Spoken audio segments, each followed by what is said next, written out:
Hello there, I'm Neil Taylor. I am producer and prop master for The Price of Freedom, a Star Wars fan film. And this is a little excerpt that we've called Hello There, a chance for you to get to know our cast through the love of their Star Wars universes.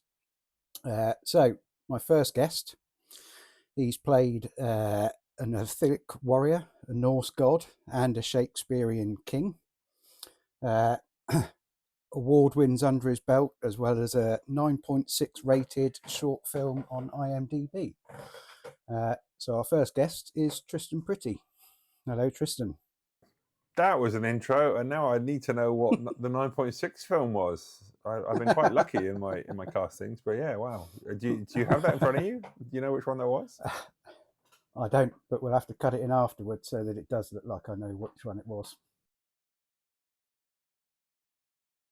Thank you very much for having me today. It's nice to be on the other side of the camera, so to speak. Yeah.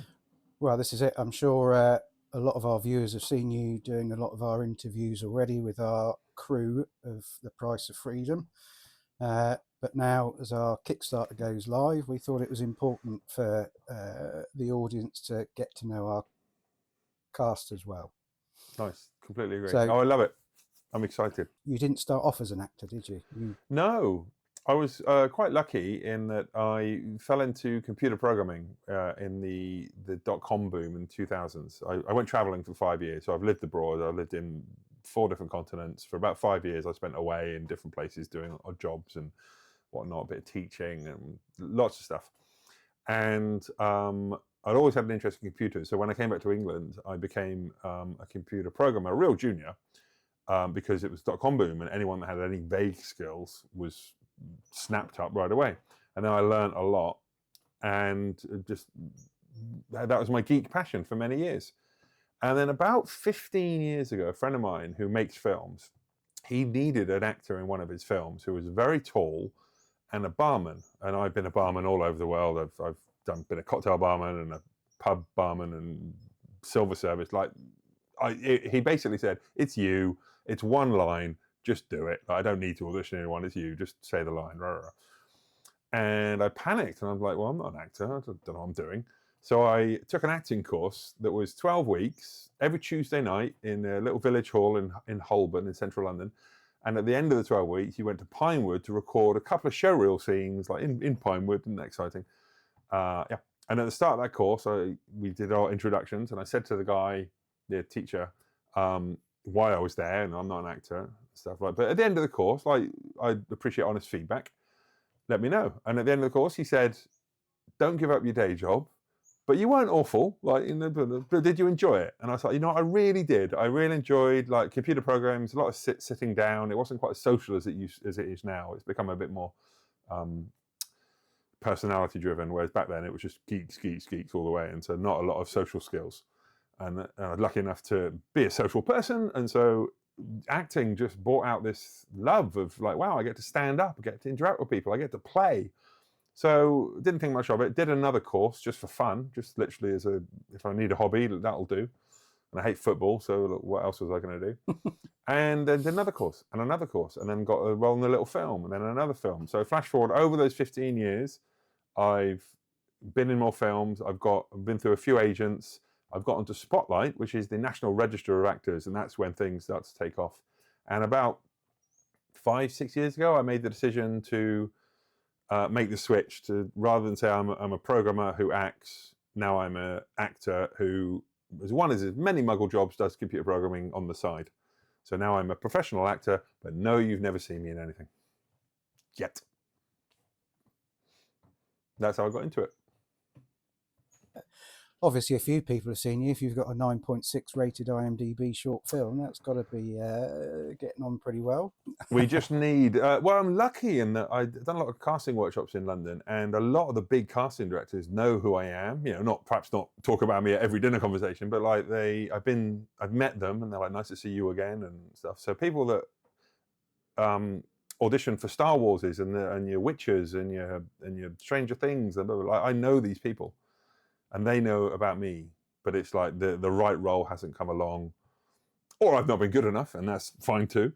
but it's it's moves are happening. But as always, if you want to work, you should create. So here we are creating. We've said before, and you said in other interviews as well, 90% of this is about being happy and making people happy. And if you're happier being an actor who also does computer programming rather than a computer programmer that also does acting, then that's the main thing in life, I think, is you follow your passion and do the things that make you happy. Yes, life is short. I saw a quote only today, and I'm going to butcher it. It's like, you can do something you don't want to do, but you're good at, and you'll be okay. But if you do something you're passionate about, it'll be good because you'll put your all into it. So you might not be the best, but you'll put so much effort into, and this film has really brought that out in me. Yeah, absolutely. I mean, I think both of us have found it quite overwhelming at times, and there's an awful lot of work into it, and it's a steep learning curve for all involved, but actually the enjoyment and the rewards from it is just fantastic, and people's engagement on it up till now has been absolutely incredible. So Agreed. long may it continue, and into episode 2 and 3 and everywhere else that it takes us. Here, next stop Hollywood. Yeah. Maybe. So yeah, we want to get to know you. We want the audience to get to know you, and we thought the best way of doing that was through your love of Star Wars. Oh, let's do it. So our first question for you, Tristan, is what was the first Star Wars film or series that you remember seeing? I have memories. My mother took me to Australia when I was about 6 or 5, and I remember seeing Darth Vader on the big screen. And I think, looking back, I think it was Empire Strikes Back. I think I got taken to see Empire Strikes Back.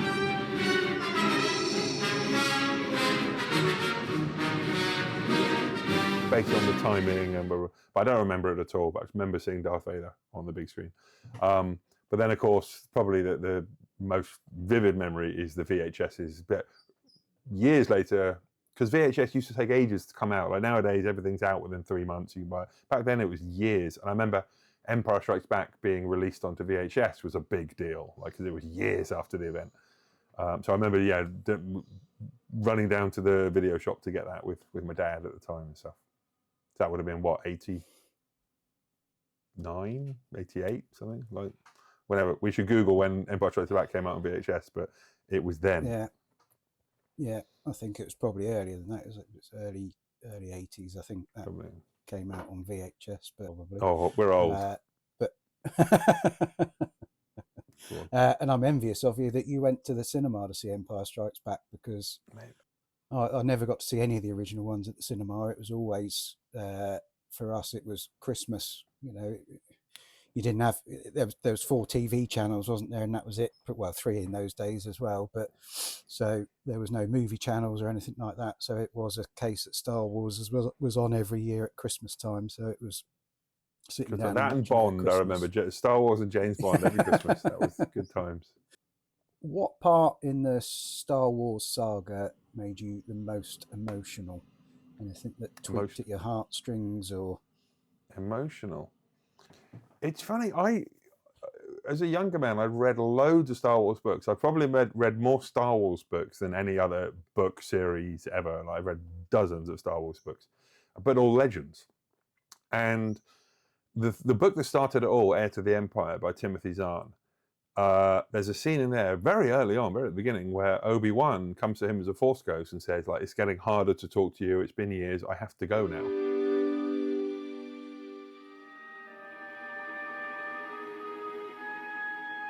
Luke. Hello, Ben. It's been a while. Yes, indeed. And I'm afraid it will be longer still until the next time. I've come to say goodbye, Luke. And I remember as a younger man reading that as, like, literally Return of the Jedi was the last thing we were exposed to. And then these books came out. And the first thing you read is like Obi-Wan saying, yeah, see ya. He's gone forever. And it was, I remember 12-year-old me, or whoever old I was, being like really gutted, really like felt a loss as a 12-year-old would, maybe. That always stands out to me for sure. To put a cherry on that in a little bit, like when we grew up, and not we weren't raised in the 50s or anything, but the like you fall over and scrape your knee, it's suck it up, get over it. Like, you know, any bones broken, no, you're fine. We weren't really encouraged to talk about feelings. We weren't, you know, like boys didn't cry and that kind of thing. And that's very much different now. Like people are encouraged to be honest with themselves emotionally and stuff, and that's great.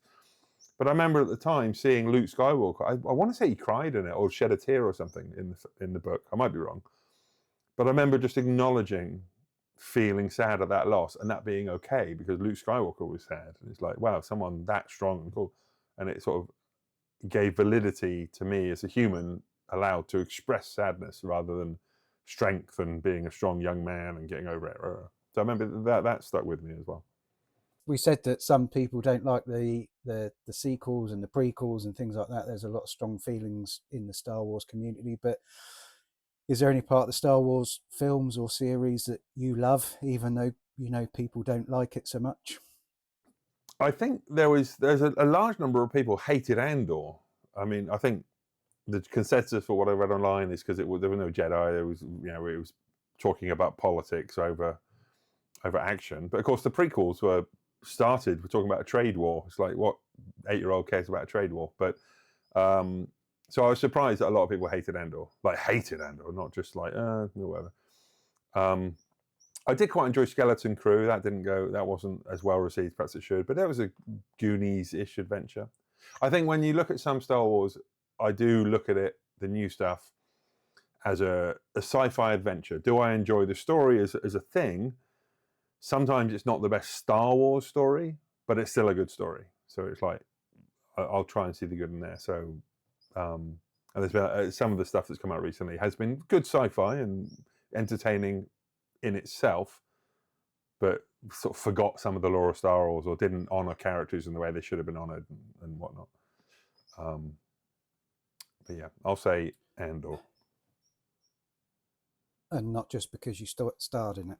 Not Stars of Push. I was one of about 80 extras in the Ferrex community. But yeah, it was a great experience. But nice. Officially, like, you can see me in Star Wars, so that's fine. On a side note, I did toy with a while about this film's about Baylan Skoll, and I'm going to play Baylan Skoll, trying to work in the backstory that Baylan, after Order 66, went and lived on Ferrex to survive, and that was his backstory. So that if this film came anywhere, we could look at Andor and be like, "Oh my God, there's Baylan Skoll!" You know, before he went off and followed the dark side and the light side.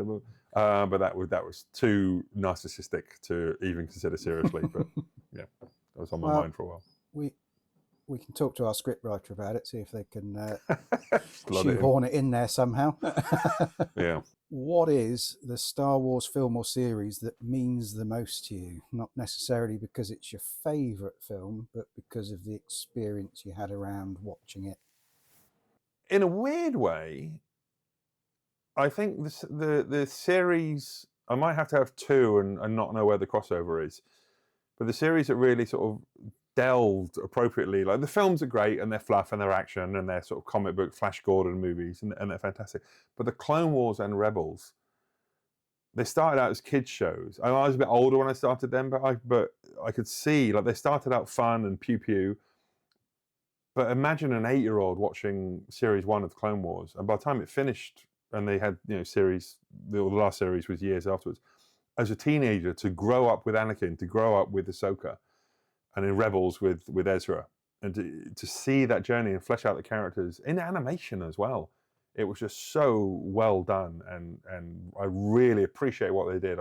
They pushed the boundaries. Dave Filoni's a freaking genius, and a fantastic storyteller, and it's his input in those stories and storytelling just elevated Star Wars. That's the word I'm looking for. It elevated it in a way beyond a Flash Gordon fun romp to a coming of age adventure that we could relate to. Everyone could relate to on some level with some character, I think. And interesting that comes from an animated series as well, rather than a live action. Indeed, some people will poo-poo it because it's animated, but it's...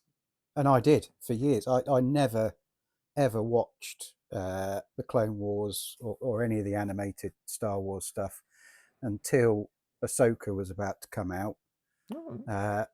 And I Googled, what do I need to know before I watch Ahsoka? Wow. And it said, watch these episodes of Clone Wars and these episodes of Rebels. Mm-hmm. So I started watching the Clone Wars, and that was it. Then I'd binge the whole lot. It's great storytelling, story writing, but Yeah. it fits in with the canon as well. Like you can watch Return of the Jedi knowing Ahsoka's out there without it ruining the storyline. The key question, the one that everyone's going to want to know the answer to: who is the sexiest Star Wars character? What's Mara Jade? Hands down. Don't even think about it. Mara Jade, bing bang bosh. We like a strong, confident woman. But no, there's probably some people watching don't know who that is. But so in Legends, the Emperor had a secret assassin called the Emperor's Hand, and she would go off and run missions. Like I don't think Vader even knew about her, or if he did, it was hidden and whatnot. And she wasn't a Sith, but she was sort of Force aware and Force capable, but she wasn't trained up.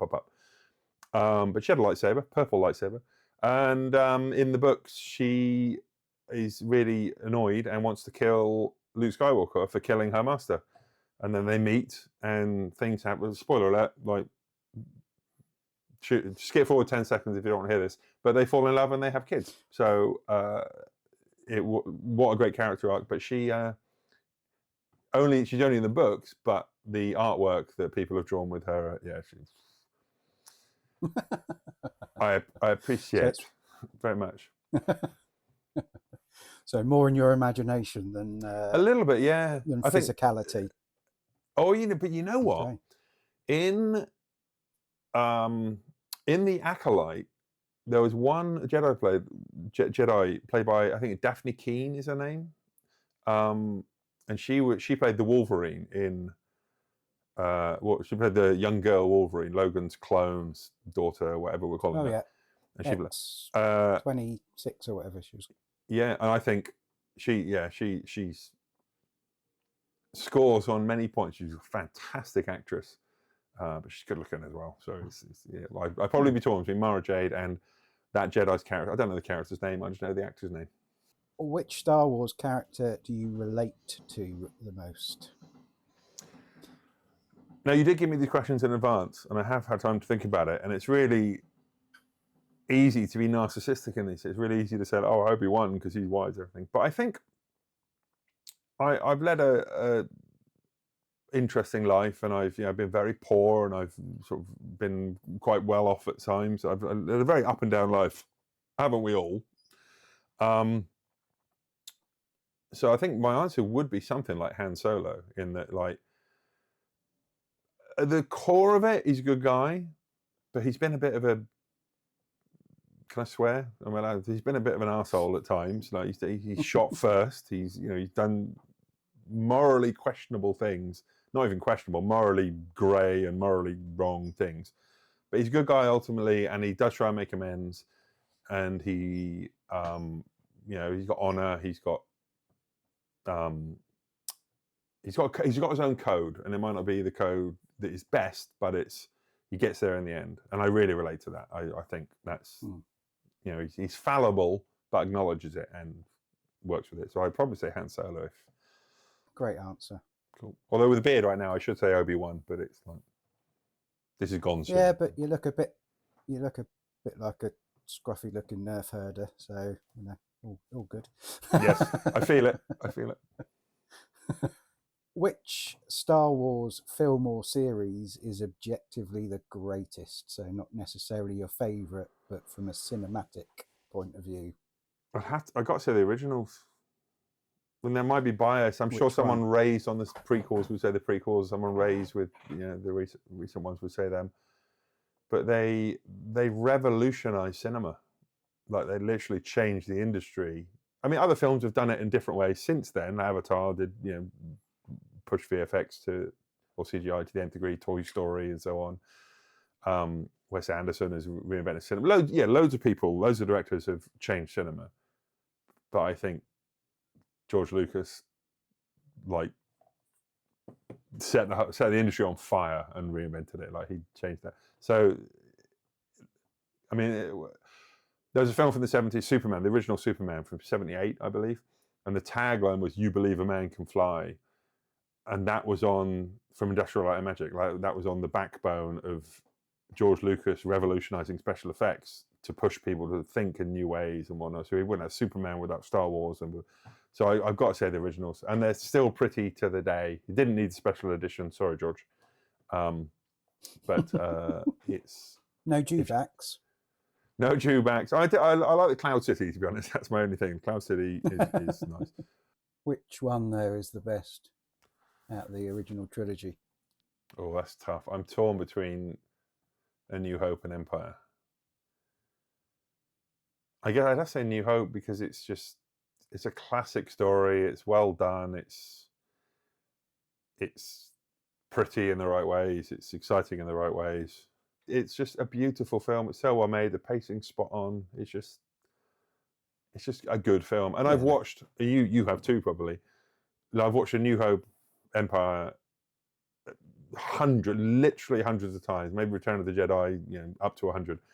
But the others, the prequels I've seen, 3 or 4 times each maybe, and the sequels once. But yeah, and I could watch A New Hope now and still enjoy it. Yeah. Well, that might be the answer to the next question then. So if you could only watch one Star Wars film or series for the rest of your life, which one would it be? That's interesting because series, they're much, like the Clone Wars is so big, and that's a great question. The Andor's good. Oh, when you say series, can we put the trilogy as a series, or is it no? It's one film or no, one film or series. One film or series. I'd probably have to say Clone Wars,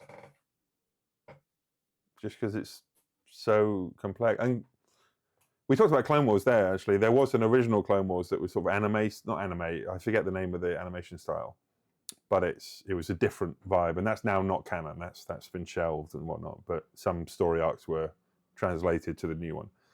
But just the journey of Clone Wars was just amazing.